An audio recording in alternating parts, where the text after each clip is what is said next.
போடியில் குழந்தை திருமணம் தடுப்பு, சமூக நீதி, குழந்தைகளுக்கு எதிரான வன்முறை தடுப்பு, போதை வஸ்துகள் உள்ளிட்ட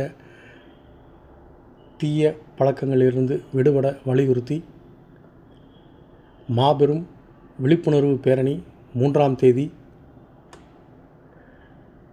பகல் 11 மணி அளவில் நடந்தது. தேனி மாவட்டம் போடிநாயக்கனூரில் குழந்தை திருமணம் தடுப்பு, சமூக நீதி, குழந்தைகளுக்கு எதிரான வன்முறை தடுப்பு, போதை வஸ்துகள் உள்ளிட்ட தீய பழக்கங்களில் இருந்து விடுபட வலியுறுத்தி போடி பேருந்து நிலையத்திலிருந்து கல்லூரி மாணவிகள் மற்றும் மாணவர்கள் கையில் விழிப்புணர்வு பதாகைகளை ஏந்தியபடி காவல்துறை, சமூக நீதி மற்றும் மனித உரிமைகள் பிரிவு சார்பில் ஒன்றிணைவோம், சமத்துவம் காண்போம் என்ற தலைப்பில் ஊர்வலமாக சென்றனர். தொடர்ந்து தனியார் மண்டபத்தில் நடந்த மாபெரும் விழிப்புணர்வு முகாமில் கலந்து கொண்ட தேனி மாவட்ட காவல் கண்காணிப்பாளர் டாக்டர் ஸ்னேகப்பிரியா கல்லூரி மாணவ மாணவிகள் மற்றும் பழங்குடியின மக்களிடம் கலந்துரையாடினார்.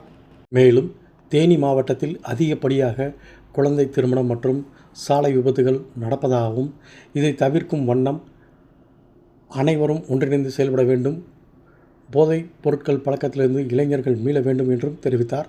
இந்த நிகழ்ச்சியில் ஏடிஎஸ்பி கலைக்கதிரவன் மற்றும் ஜெரால்டு மற்றும் டிஎஸ்பி முருகன், காவல் ஆய்வாளர் கோபிநாத், ஐயம்மா, ஜோதி உள்ளிட்டோர் கலந்து கொண்டு மாணவர்களுக்கு, கிராமப்புற மலைவாழ் மக்களுக்கு அறிவுரைகள் வழங்கினர். நிகழ்ச்சியில் தனியார் தொண்டு நிறுவன ஏஹெச்எம் ட்ரஸ்ட் சார்பில் இப்ராஹிம் உள்ளிட்டோர் கலந்து கொண்டு சிறப்பித்தனர்.